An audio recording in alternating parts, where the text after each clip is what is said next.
เดี๋ยวไปพายที่นี่ได้เนาะ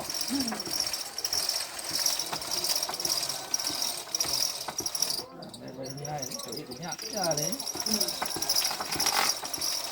ชิ้นหนึ่งเขาเก็บชื่อนี่คือนึงก็เลยแล้วเจเนี่ยอันนี้น่ะเจอเนี่ยเขามาเก็บชื่อไม่เจอก็เป๊ะชิ้นอยู่โอ้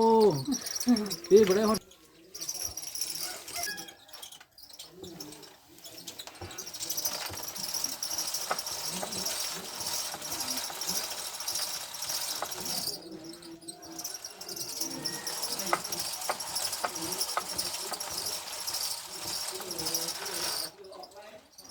จ้างชิ้นเลย